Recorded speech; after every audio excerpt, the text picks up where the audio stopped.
एक बार की बात है, एक लड़का था। उसका नाम गोविंद था, जो नगर में रहता था। वह अपने जीवन से बहुत निराश था।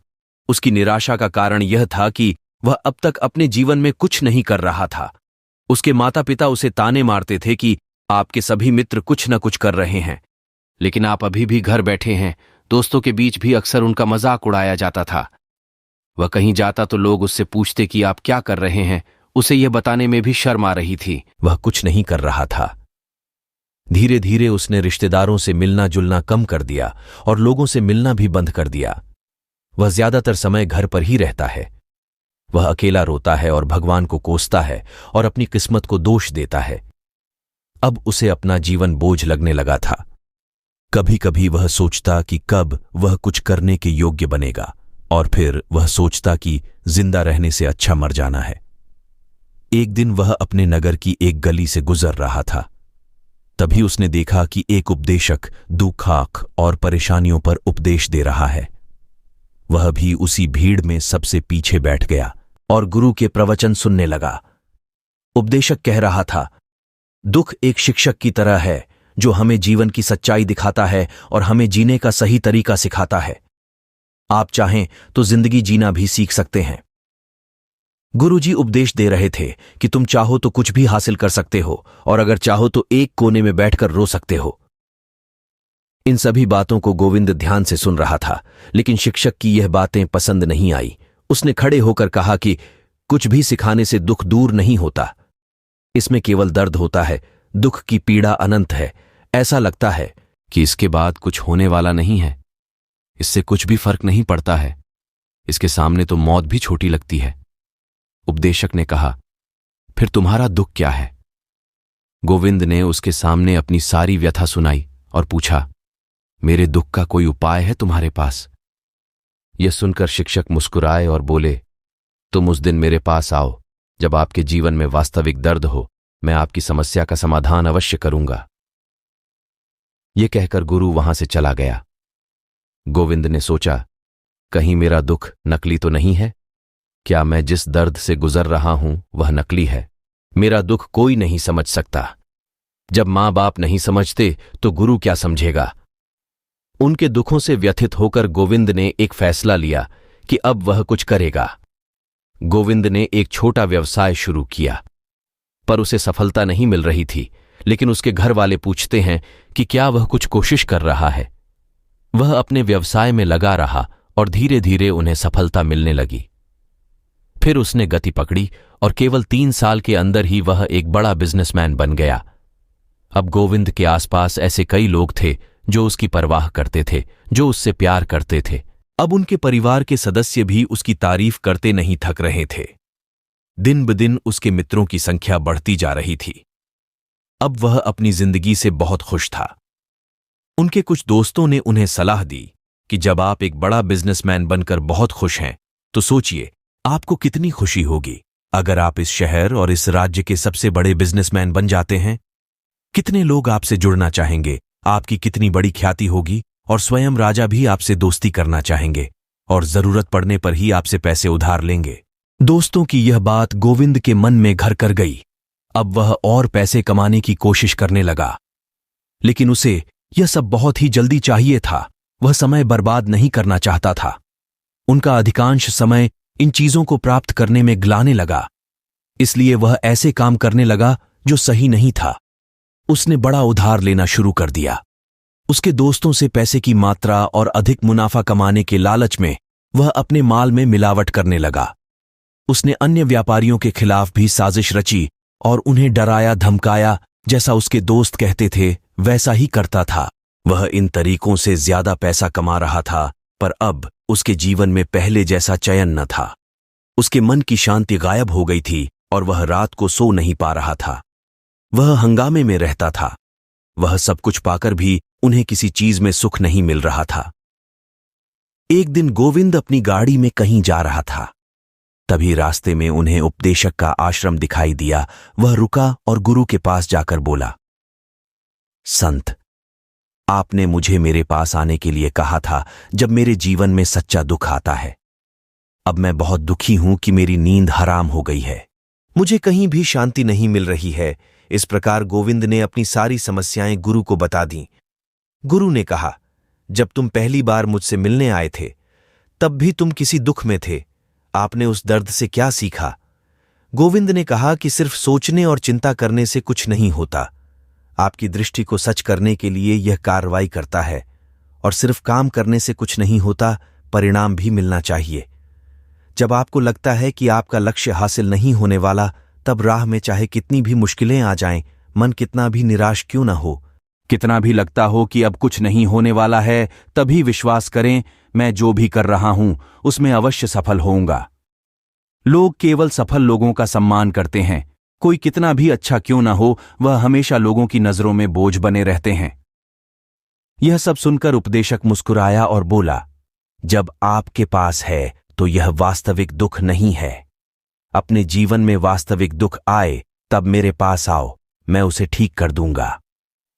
गोविंद ने जाते समय साधु को सोने के सिक्कों से भरा घड़ा भेंट किया। घड़े को देखकर गुरु ने कहा कि यह मेरे किसी काम का नहीं है, उस पेड़ के नीचे गड्ढा खोदकर गाड़ दो। गोविंद ने घड़े को पेड़ के नीचे दबा दिया, जैसा कि गुरु ने बताया, और वहां से चला गया। कुछ दिनों से कारोबार ठीक चल रहा था, लेकिन व्यापार के गलत तरीके के कारण धीरे धीरे उसे व्यापार में घाटा होने लगा। उसकी सारी दौलत धीरे धीरे खत्म होने लगी, और एक दिन ऐसा भी आया जब उसके पास कुछ भी नहीं बचा और उस पर कर्ज का बोझ चढ़ गया था। परंतु वह निश्चिंत था, क्योंकि उसने अपना सारा कर्ज अपने दोस्तों से लिया था। उसने सोचा कि उसके दोस्त बुरे वक्त में उनके साथ खड़े रहेंगे, लेकिन ऐसा कुछ नहीं हुआ। जैसे ही बुरा वक्त आया, दोस्त पहले उससे कर्ज मांगने लगे। अगर उसने कर्ज नहीं लौटाया, उन्होंने उसे जान से मारने की धमकी भी दी। उनके सभी शुभचिंतक और प्रियजन उससे दूर हो गए। उसके दोस्त, जो उसके साथ मस्ती किया करते थे, अब उससे दूर भाग रहे थे। उसका परिवार उसकी गलतियां और कमियां गिनने लगा। उनकी सारी संपत्ति नीलाम कर दी गई और उसके पास कुछ भी न बचा। जब उसने अपने पिता से मदद मांगी, पिता ने कहा कि मेरे पास थोड़ी सी संपत्ति है, मैं तुम्हारी मां को क्या कहूंगा अगर मैं तुम्हें दे दूं? यह संपत्ति हमारा अंतिम उपाय है। गोविंद के मन में गहरा दुख छा गया। उसके आसपास कोई नहीं था जो उनके दुख को समझ सके, जो उसे संभाल सके। जनता के इस विश्वासघात के कारण वह अंदर से टूट चुका था। वह सोचने लगा कि अब जीने का क्या मतलब है, अब मौत ही मेरा सहारा है। वह आत्महत्या करने के लिए पहाड़ी पर जा रहा था। तब से उसे याद आया कि उस शिक्षक ने उससे कहा था, मेरे पास आओ जब तुम्हारे जीवन में वास्तविक दुख हो। गोविंद गुरु के पास गया और अपनी सारी व्यथा सुनाई, आंखों में आंसू लिए।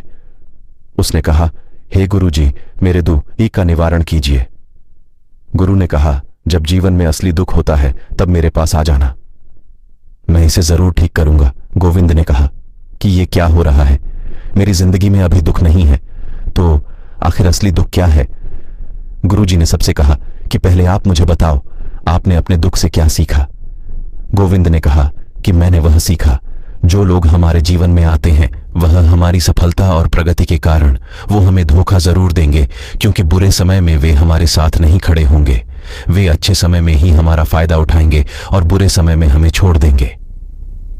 उन लोगों पर ही भरोसा करें जो हमारे बुरे समय में हमारे साथ खड़े रहते हैं। लेकिन ऐसे लोग बहुत कम होते हैं, लेकिन जिनके पास है उन्हें उनकी सराहना करनी चाहिए, उनका अपमान नहीं करना चाहिए। मैंने कभी भी किसी के खिलाफ साजिश नहीं रखना चाहिए। अपना काम ईमानदारी और धैर्य से करें और कभी लालची मत बनो। अपने सारे दुख दर्द और अनुभव बयां करने के बाद गोविंद गुरुजी के सामने आंखों में आंसू लिए बैठ गया। कुछ देर बाद साधु उठे और पेड़ के नीचे एक गड्ढा खोदा और घड़ा निकाल लिया, जो सोने के सिक्कों से भरा हुआ था। उसने गोविंद को देकर कहा, मेरे पास आओ जब तुम्हारे जीवन में वास्तविक दुख हो। गोविंद ने अपने शिक्षक को धन्यवाद दिया और उसे प्रणाम करके चला गया। उस पैसे से उन्होंने एक छोटा सा व्यवसाय शुरू किया। अब वह छोटा व्यापारी बनकर भी खुश हैं। उन्होंने पूरी लगन और ईमानदारी से कारोबार किया। जल्द ही वह अपने शहर का एक बड़ा व्यापारी बन गया। उनका जीवन सुख सुविधाओं से भरा हुआ था। लेकिन कोई कितना भी अच्छा क्यों न हो, लेकिन जीवन में दुख आता है तो गोविंद के जीवन में भी दुख आते थे। अपने माता पिता की मृत्यु के रूप में वे दोनों एक ही दिन मर गए। गोविंद अपने माता पिता से बहुत प्यार करता था, इसलिए उनके निधन से उन्हें गहरा सदमा लगा। वह शवों को ले गया, दोनों को श्मशान घाट ले गया, जहां अंतिम संस्कार किया गया। वहां उसने अपने माता पिता का शव जलता हुआ देखा। तो उनका मन बेचैन हो उठा। उसके मन में कई सवाल उठने लगे। वह घर वापस आ गया। इसलिए उसने अपने माता पिता के घर और संपत्ति को देखा, जिसके लिए उनके पिता हमेशा लड़ते रहे, आज जो छूटा पड़ा है। जिन्होंने इसकी देखभाल की, इसके लिए लड़ने वाले इस दुनिया से चले गए। उसके पिता ने जो कुछ कमाया वह सब यहीं रह गया।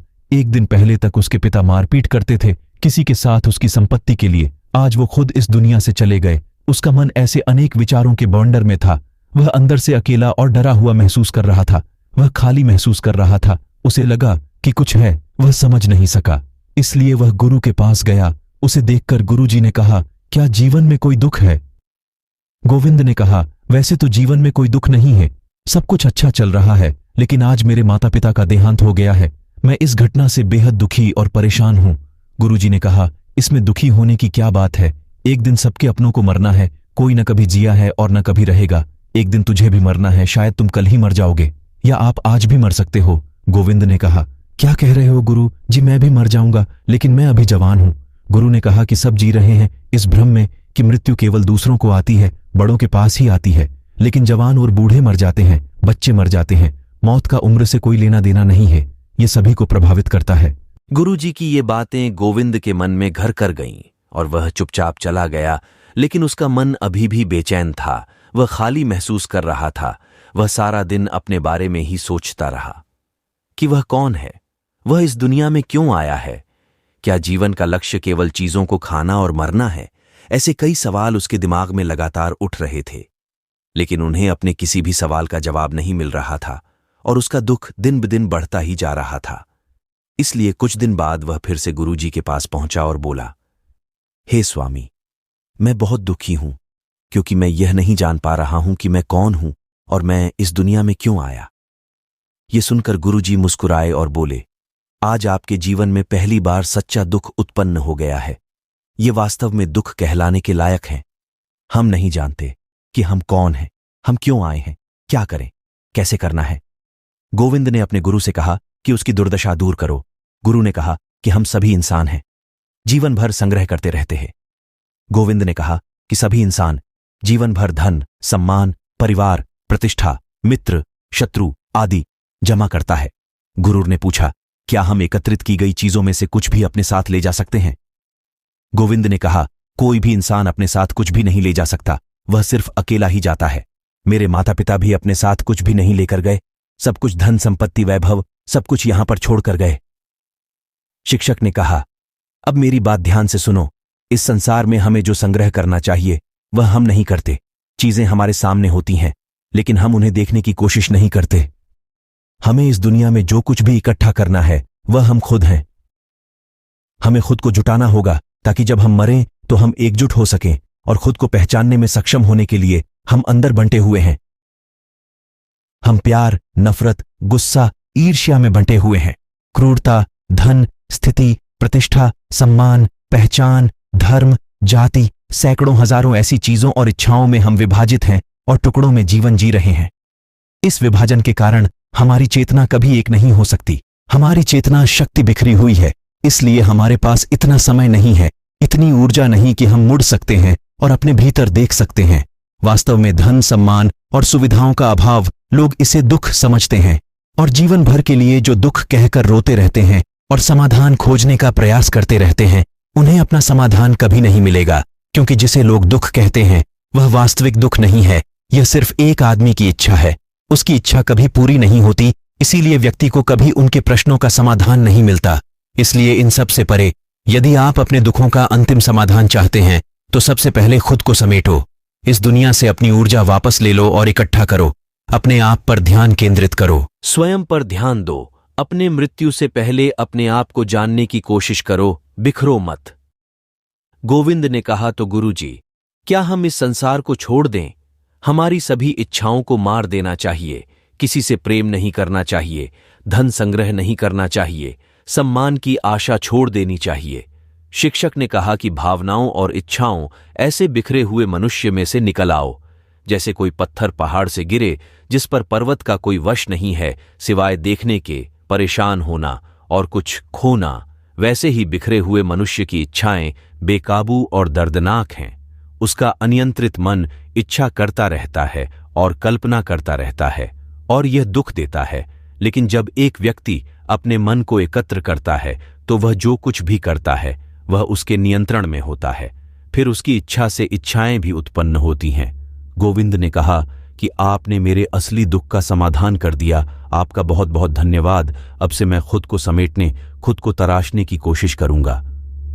गुरुजी ने कहा कि मानव शरीर में बहुत ऊर्जा और शक्ति है, लेकिन यह फालतू के कामों में बटा हुआ है, बेकार की बातों में लगा हुआ है। यह एक बहुत ही शक्तिशाली मशीन की तरह है, एक बच्चे के हाथ में रखा जा रहा है और वह बिना सोचे समझे अपनी शक्ति बर्बाद कर रहा है और बिना किसी नियंत्रण के। इसीलिए इस शक्ति पर ध्यान दें, अपनी चेतना, और इसे इकट्ठा करें। गोविंद को अपने प्रश्नों का उत्तर मिल गया। उसने अपने गुरु का शुक्रिया अदा किया और चुपचाप चला गया।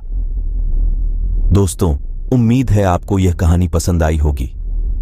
अगर आपको यह कहानी पसंद आई हो तो अपने दोस्तों और परिवार के साथ जरूर शेयर करें।